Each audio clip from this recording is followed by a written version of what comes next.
সময়টা হয়তো একটু তাড়াহুড়ো হয়ে গেছে। আমি শুরু করার আগে আমার দেশ পত্রিকার সম্পাদক জনাব মাহমুদুর রহমান সাহেবের মাতা ইন্তেকাল করেছেন। রাজিউন।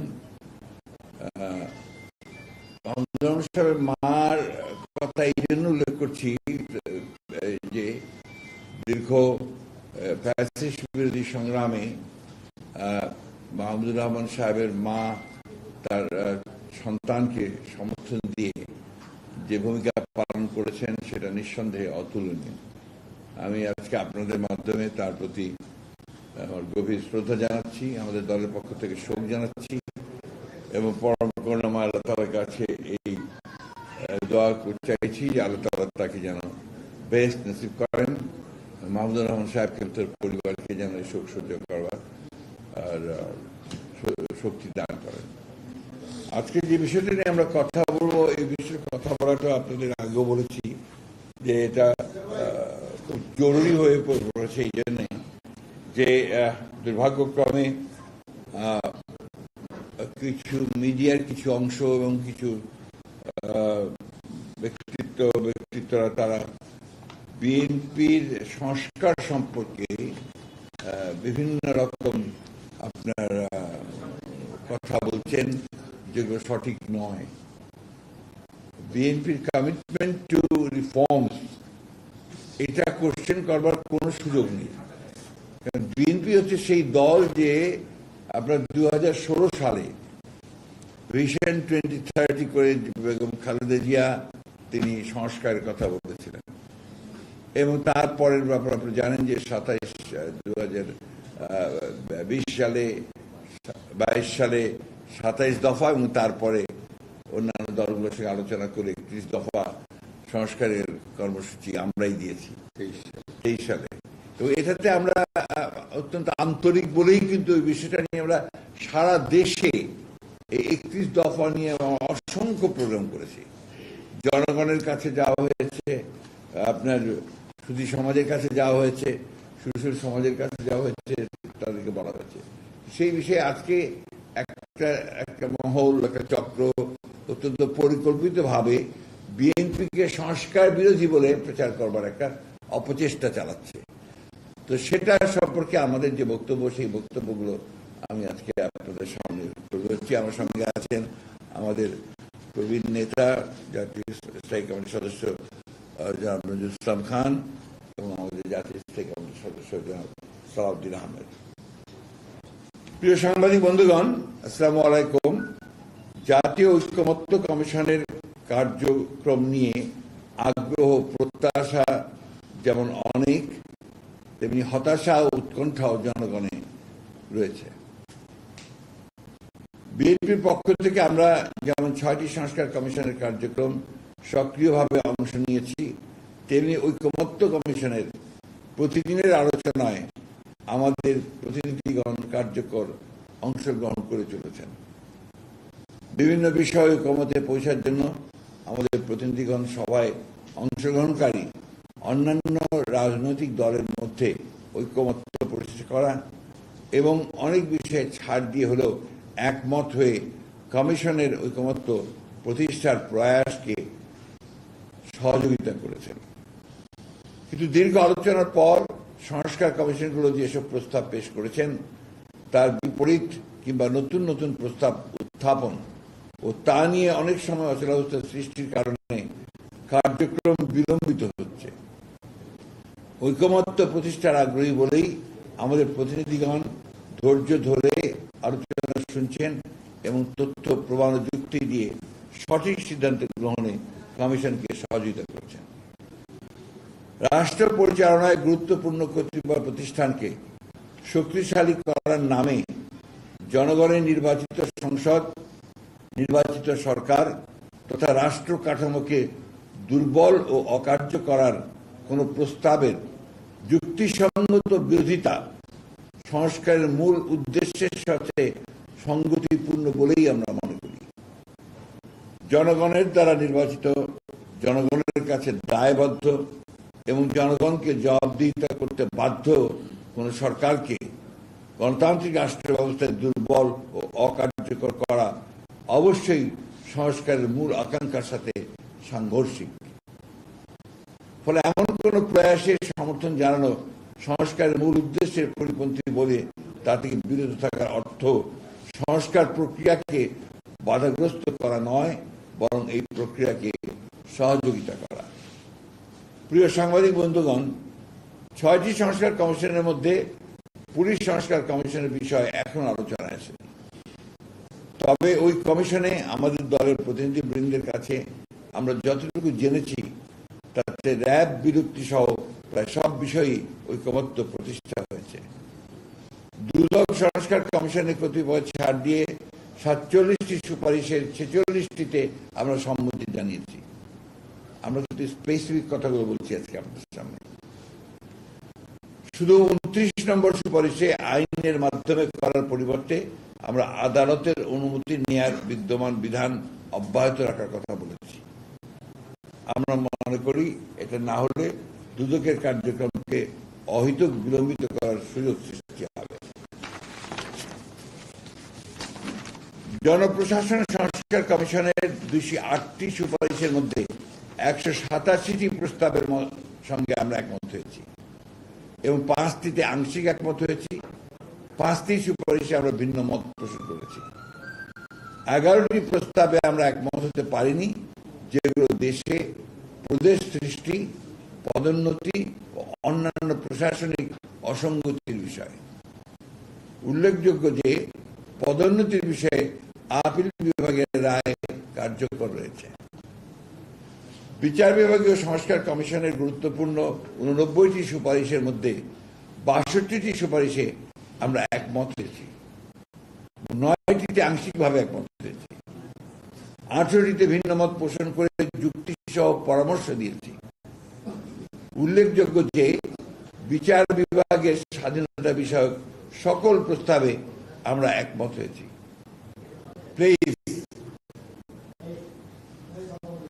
তবে এর কিছু বিষয়ে নির্বাচিত সংসদে আইন প্রণয়ন কিংবা ইতিমধ্যে কোনো অধ্যাদেশ হলে তা সংসদে রাটিফাই ও সাংবিধানিক সংশোধনীর প্রয়োজন হবে।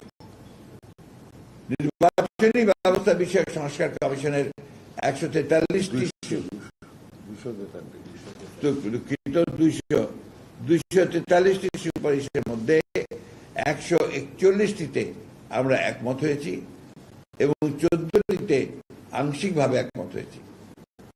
64টিতে আমরা ভিন্ন মত সহ একমত হয়েছি। অর্থাৎ এসব বিষয়ে পরিবর্তনে একমত হয়ে বিভিন্ন আইনে ও বিধিতে সংশোধনী অধিকতর কার্যকর হবে তা প্রস্তাব করেছি। 24টি বিষয়ে আমরা একমত হতে পারিনি।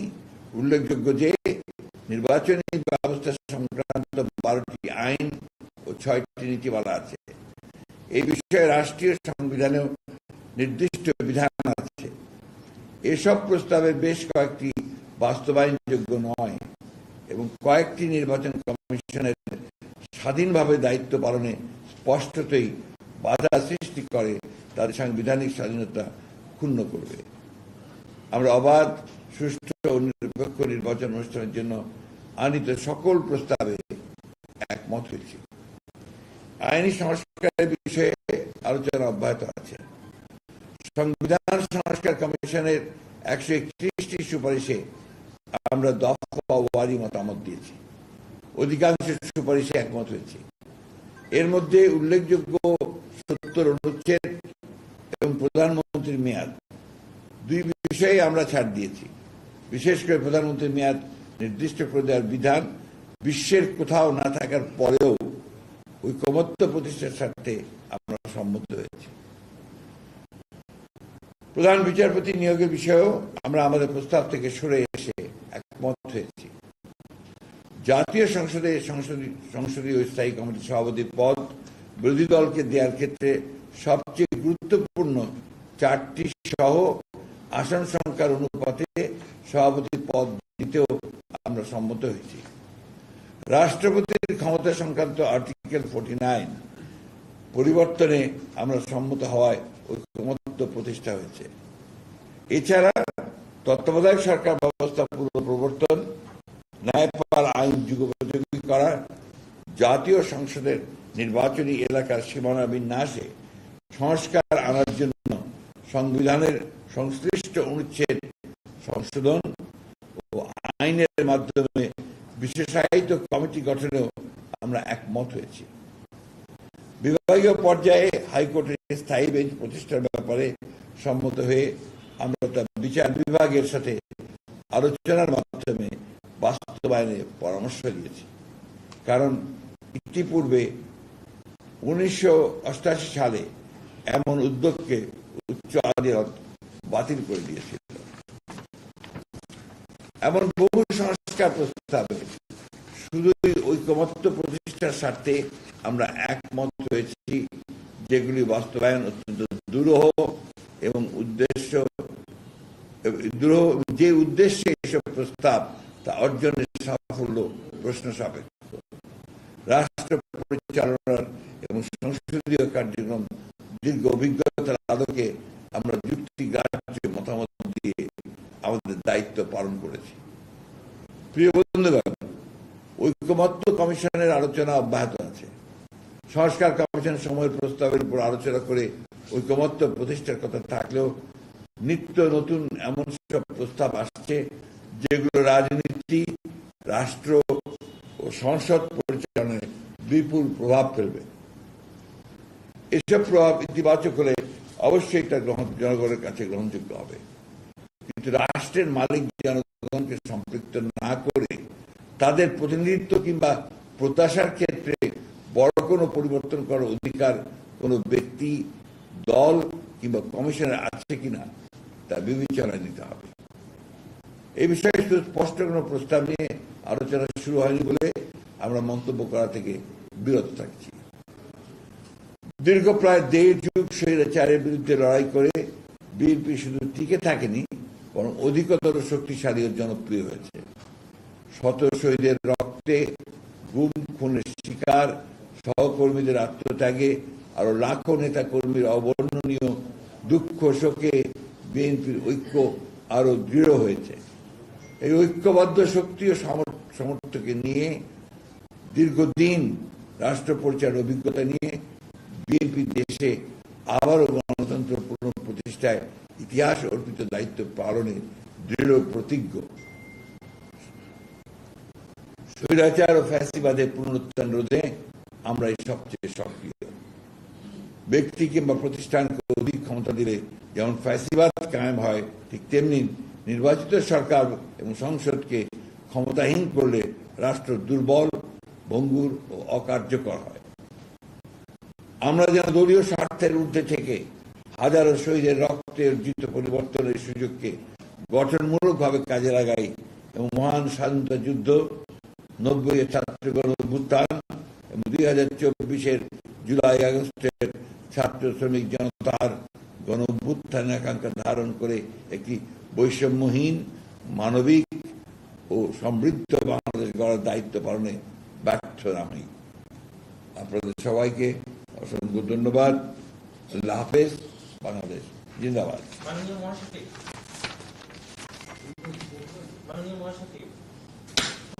কমিশনের সহ সভাপতি ডক্টর আলী রিয়াজ তিনি অভিযোগ করেছেন যে পরিমাণ সহযোগিতা পাওয়ার কথা রাজনৈতিক দলগুলো থেকে জুলাই সনদ তৈরির ক্ষেত্রে সেই ধরনের সহযোগিতা পাচ্ছে না, সেক্ষেত্রে জুলাই সনদ তৈরিতে শঙ্কা তৈরি হয়েছে। এই বিষয়টি কি? জুলাই সনদের ব্যাপারে আমরা অনেক আগেই আমাদের প্রথম যে প্রস্তাব ছিল তাদের, সেই প্রস্তাবে আমরা আমাদের মতামতগুলো আমরা দিয়ে দিয়েছি বহু আগে। এটা প্রায় এটা আমরা দিয়ে দিয়েছি, ঘোষণাপত্রের ব্যাপার ছিল, সনদ ছিল না। এটা আমরা দিয়েছি তখন। তারপর থেকে কোনো কিছু এটা তারা সরকার বলেছিল, দায়িত্ব নিচ্ছিল যে তারা এটা করবে, কিন্তু এখন পর্যন্ত তারা সেটা আনেনি। আমরা যে কোনো সময় যে কোনো ব্যাপারে আলোচনা করতে প্রস্তুত সবসময় ছিলাম, এখনো প্রস্তুত আছি। এই ব্যাপারে আমাদের কোনো সমস্যা নেই।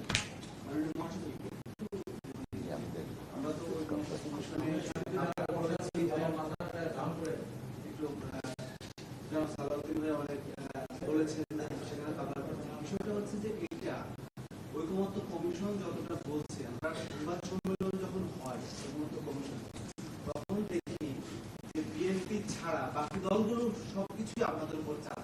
এইটা এইটা কেন মানে অন্য এটা আপনারা বলবেন কেন? তারা বলবে, আমরা কি করে বলবো? দলগুলো বলছে তারা একমত, কিন্তু বিএনপি একমত না। আমরা তো আপনাদের সামনে সমস্ত অথেন্টিক ডকুমেন্টস দিয়ে তুলে ধরলাম। প্রত্যেকটা বিষয় আপনাদের সামনে আমরা একেবারে ডাটা স্ট্যাটিস দিয়ে তুলে ধরেছি, তাই না? সুতরাং এই ক্ষেত্রে আর কোনো প্রশ্ন থাকা উচিত নয়।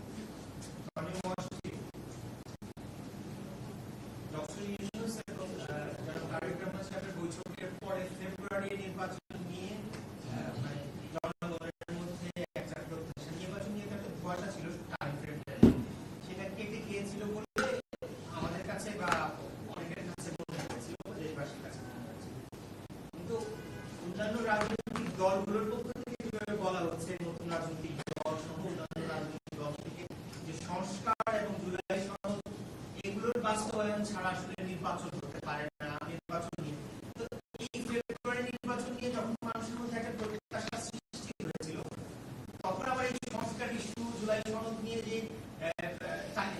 বার দেওয়া হচ্ছে, এই নির্বাচনটাকে অনিশ্চয়তার মধ্যে ফেলে দেওয়া হচ্ছে, আপনারা সেটা মনে করেন?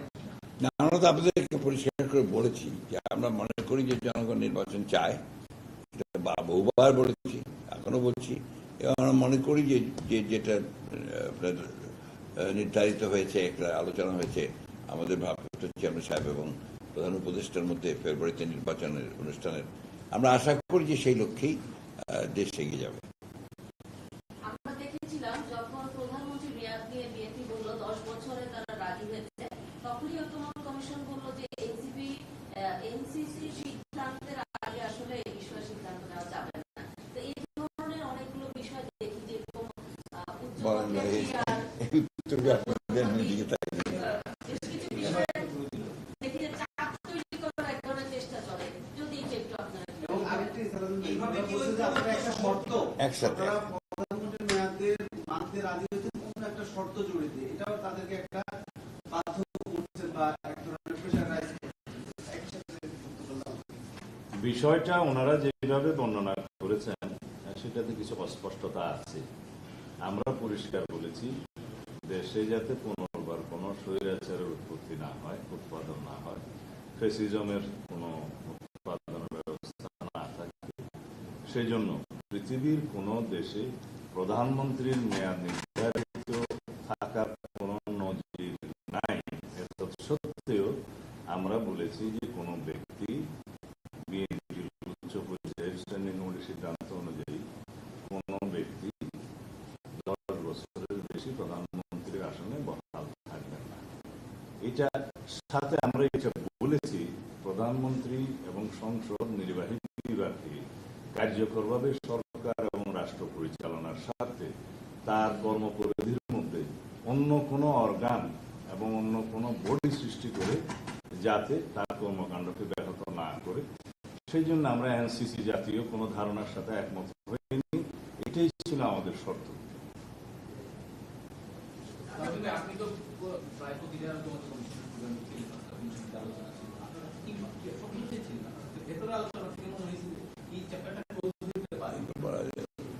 আমরা আশা করি আমরা একটা ঐক্যমতে পৌঁছাতে পারবো। আলাপ আলোচনা হচ্ছে, তবে এটা দীর্ঘ আলাপ আলোচনা আমাদের কাম্য নয়। এই বিষয়ে আরো অল্প সময়ের মধ্যে সবার সাথে আলোচনা করে মানে খুব গুরুত্বপূর্ণ পয়েন্টগুলোতে, সাংবিধানিক বিষয়গুলোতে ঐক্যমতে আসা যাবে। আসতে পারলে ভালো, আমরা আশাবাদী। আমরা দেখেছি যে পিআর পদ্ধতি নিয়ে একটি বিতর্ক চলছে এবং এ নিয়ে বলা হচ্ছে যে বিএনপি রাজি নয়, যদি পিআর পদ্ধতিতে না আসা হয় তাহলে নির্বাচনে অনেক দল আসবে না। এ নিয়ে কি আপনারা কি কেউ তাদের কাছ থেকে শুনেছেন যে তারা কেমন পিআর পদ্ধতি চায়? গণতন্ত্র যেমন একটা কনসেপ্ট, কিন্তু পৃথিবীর বিভিন্ন দেশে গণতন্ত্র বিভিন্নভাবে অনুশীলন হয়। আমেরিকায় যেভাবে অনুশীলন হয়, ইংল্যান্ডে তো সেভাবে হয় না। ফ্রান্সে যেভাবে হয়, ভারতে তো সেভাবে হয় না। শ্রীলঙ্কায় যেভাবে হয়, বাংলাদেশে তো সেভাবে হয় না। এক এক দেশে এক এক রকম পদ্ধতি আছে গণতন্ত্র কার্যকর করার, তেমনি পিআর হলো একটা কনসেপ্ট, একটা ধারণা। এটা বিভিন্ন দেশে পৃথিবীর বিভিন্নভাবে এটা কার্যকর হয়। এখন যারা পিআর এর কথা বলতেছেন তারা কিভাবে সেই পিআর বাস্তবায়ন হবে এই ব্যাপারে কোনো কথা বলছেন না। তাহলে এ সম্পর্কে একটা অস্পষ্ট ধারণাই থেকে যাচ্ছে। এটা আলোচনার জন্য আলোচনা হচ্ছে। আমরা আর একটা জিনিস মনে করি যে সেটা হলো যে দেখেন, এই রাষ্ট্র তো জনগণের, সিদ্ধান্ত নেওয়ার মালিক তো জনগণ। আমরা শুধু কিভাবে ভোটটা দিব এই জন্য একটা ইভিএম পদ্ধতি চালু করা হয়েছিল, মনে আছে তো আপনাদের? কত বছর হলো এই ইভিএম পদ্ধতি সম্পর্কে জনগণকে অবহিত করার জন্য অনেক প্রচার প্রচারণা হয়েছে। যারা এই পদ্ধতিটা কার্যকর করবে তাদের অনেক প্রশিক্ষণ হয়েছে। সেই প্রশিক্ষণে যারা গেছে তারা যে ভাতা নিয়েছে এই নিয়ে দুর্নীতির অভিযোগ হয়েছে। আবার তাদের মাধ্যমে সারা দেশে জনগণকেও প্রশিক্ষিত করার চেষ্টা হয়েছে। তারপরও আজ পর্যন্ত ইভিএম পদ্ধতি কিন্তু কার্যকর হয় নাই। শুধু কিভাবে ভোটটা প্রয়োগ করবে সেটা। আর পিআর পদ্ধতি হলো গোটা নির্বাচন ব্যবস্থাকে বদলে দেওয়া। এই নিয়ে জনগণের সঙ্গে কি কোনো মত বিনিময় হয়েছে আপনাদের কারো? এ সম্পর্কে জনগণকে কে কিছু অবহিত করেছে? এমনকি এই নিয়ে আপনাদের মধ্যে সাথে কিংবা সুশীল সমাজ বলেন কিংবা আপনার প্রতিনিধিত্বশীল যেসব প্রতিষ্ঠান বলেন, এমনকি রাজনৈতিক দলগুলির নিজেদের যেসব যে সংগঠন আছে তাদের সঙ্গে এইগুলো আলোচনা হয় নাই। অর্থাৎ এটা অত্যন্ত একটা প্রিলিমিনারি স্টেজে আছে। ফর্মালি এই নিয়ে কোনো আলোচনা এখনো ঐক্যমত্য কমিশনে শুরুই হয় নাই। অথচ এই নিয়ে আমাদের কিছু কিছু সহকর্মী বলছেন এটা করতেই হবে, না করলে ইলেকশনে করা যাবে না ইত্যাদি। এর মানেটা কি? একটু আগে আমাদের মহাসচিব সাহেব বলতেছিলেন যে আমরাই তো বেশি চাই সংস্কার, সবার চেয়ে বেশি চাই। চাই না খালি, ইতিহাস বলে যে আমরাই করেছি সংস্কার, যুগান্তকারী সংস্কার বাংলাদেশের যা এটা আমরা করেছি। এবং আমরাই, আর ওনারা কেউ তখন সংস্কারের, আমি একটু আগে একদিন আগে বলছিলাম, আপনারা সাফাই ছিলেন যে অনেকেই যখন সংস্কারের দন্তা উচ্চারণ করেন নাই তখন আমরা পূর্ণাঙ্গ সংস্কার প্রস্তাব দিয়েছি। সেই বিএনপিকে অভিযুক্ত করে এই ব্যাপারে একটা খুবই অন্যায়। এটা মানে রাজনৈতিক উদ্দেশ্যটা ভালো না এতে। কিন্তু আমরা তো রাজনীতি করি, আমরা সমালোচনার মুখোমুখি হতে রাজি আছি। কিন্তু রাষ্ট্র এবং এই যে লাখো শহীদ মুক্তিযুদ্ধের এবং হাজারো শহীদ বিভিন্ন আন্দোলনে, বিশেষ করে 24-এর গণ অভ্যুত্থানে, তাদের আকাঙ্ক্ষার সঙ্গে সঙ্গতিপূর্ণ হতে হবে রাজনৈতিক দলের কার্যক্রম। আপনার যে কোনো একটা সিস্টেম ইন্ট্রোডিউস করতে হলে জনগণের সম্মতি নিতে হবে। এই ব্যাপারে আমি স্পষ্ট বলতেছি না যে আর কি আলোচনা আসলে পরে আমাদের প্রস্তাব কি হবে, কিন্তু আমরা যেটা মনে করি আর কি সেটা হলো যে খুব চিন্তা ভাবনা করে বড় সিদ্ধান্ত পরিবর্তন করতে হয়। এটা কোনো মানে বিশেষ কোনো দলের সুবিধা হবে এরকম সিস্টেমে সে কারণে করতে হবে, এটা কোনো এটা হয় না। চেষ্টা করতে হবে যেটা জনগণের যেটা সুবিধা হবে সেটা আর কি। আপনি যেটা প্রস্তাব করতেছে তারা একটা সিম্পল কথা আর কি, যে যারা ভোট দেবে তারা কেউ জানবে না যে তার প্রতিনিধি কে হবে। হয় এটা, কিন্তু তারপরেও বিষয় যখন আসবে আমরা আলোচনা করব। আমাদের আলোচনা করতে কোনো বাধা নাই, এবং আমাদের প্রতিনিধিরা সারা দিন ধরে আলোচনা থাকতেছেন। তারা একা বলতেছেন, আর আরো 20 জন 30 জন অন্যরা বক্তব্য রাখতেছেন, শুনতেছেন তারা আর কি। এই মিটিং এর প্রধান অতিথি হওয়ার মতো আর কি, মানে সবার শেষে এসে 2 কথা বলার সুযোগ। যাই হোক, আমি বলি যেটা সেটা হলো যে সংস্কার করে যারা আমাদের এত মানুষ খুন করেছে, গুম করেছে, এত টাকা লুটপাট করেছে, তাদের বিচার হওয়া, এসবই আমরা চাই। একটা বছর প্রায় হয়ে গেল, এখনো যে নির্বাচনের যেটা সম্ভাব্য তারিখ চিন্তা করা হয়েছে, সেটা এখনো প্রায় 7 মাস দেরি আছে। কাজে আমরা বিশ্বাস করি যে বিচারও ব্যাপারেও আমরা দৃশ্যমান অগ্রগতি এর মধ্যে সম্পন্ন করতে পারি, এবং সংস্কারের কাজও আমরা শেষ করতে পারি। জুলাই সনদ আরো আগে করা সম্ভব ছিল। এখন যারা করছে না, বা যাদের এটা দায়িত্ব, এটা তো আমাদের দায়িত্ব না, আমরা করতে পারবো না। যাদের দায়িত্ব, তারা যদি কোনো কারণে বিলম্ব করে, এই দায় বিএনপি নেবেন না। আমরা বহু আগে আমাদের মতামত দিয়ে দিয়েছি সনদের ব্যাপারে। আমরা সংস্কারের প্রস্তাবও আমরা দিয়ে রাখছি। আমরা বিচারের ব্যাপারে আমরা বহু আগে বলেছিলাম যে আরেকটা ট্রাইব্যুনাল করা হোক। আমরা বহু আগে বলেছিলাম আর কি যে এই ইনভেস্টিগেশন অফিসারগুলো আরো বেশি করে নিয়োগ করা হোক, শোনা হয় নাই। কাজে দায় বিএনপির না।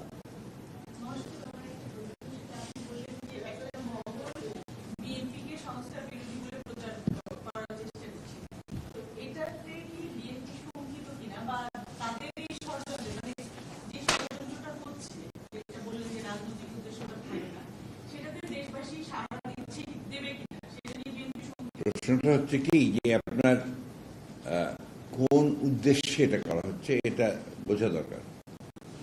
বিএনপি, আমরা আগে বলেছি যে বিএনপি পরীক্ষিত রাজনৈতিক একটা গণতান্ত্রিক দল। আমি আবার আজকে জোর দিয়ে বলতে চাই, বিএনপি একটি উদারপন্থী গণতান্ত্রিক রাজনৈতিক দল। এখানে কিন্তু আমাদের কোনো মানে রাগঢাক নাই, খুব সোজা কথা। আমরা নির্বাচনের মাধ্যমে আমরা আপনার রাষ্ট্র পরিচালনার দায়িত্বে যেতে চাই, জনগণের ভোটের মাধ্যমে। আমরা কোনো বিপ্লবের মাধ্যমে বা অন্য কোনো কিছুর মাধ্যমে, এটার মাধ্যমে আমরা রাষ্ট্র ক্ষমতায় যেতে চাই না। এটা হচ্ছে 1 নম্বর। 2 নম্বর হচ্ছে যে আমাদের উদ্দেশ্য নিয়ে কারো কোনো সন্দেহ থাকার প্রশ্নই উঠতে পারে না। যেটা আমরা 15 বছর ধরে লড়াই করছি, সংগ্রাম করছি একটা মাত্র, যে আমরা গণতন্ত্রে ফিরে যেতে চাই।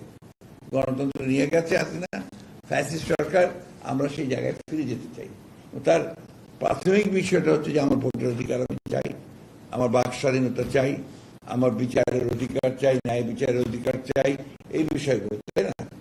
সেইখানে তো আমাদের আসলে আপনারাই বলেন, কতদিন, কত দুপুর আপনাদের সেই প্রচন্ড রৌদ্রের মধ্যে দাঁড়িয়ে থেকে থেকে আপনারা কাভার করেছেন আমাদের প্রোগ্রামগুলো, আমাদের সেই আপনার সমাবেশগুলো আপনারা কাভার করেছেন রৌদ্রে ভিজে, বৃষ্টিতে ভিজে ভিজে। কতদিন লাঠি পেটা খেয়ে আপনারা রক্তাক্ত হয়েছেন আমাদের কর্মসূচিগুলোতে, গণতন্ত্রের জন্য, ভোটের জন্য। সেই ক্ষেত্রে আজকে এই প্রশ্নটা করতে আসে, কেন আসে? ওইটাকে আমি উদ্দেশ্য প্রণোদিত ছাড়া কি বলবো? একটা গোষ্ঠীর বিএনপিকে আপনার লাইন করা, তাকে ভুলভাবে চিত্রিত করার প্রচেষ্টা চালানো মাত্র। কোন একজন ব্যক্তি বা কয়েকজন ব্যক্তি গোষ্ঠী তার একটা ভুল প্রচারণা, মিথ্যা প্রচারণা সমানে করে যাবেন, আর সেটাতে তারা মনে করবেন যে জনগণ খুব সাড়া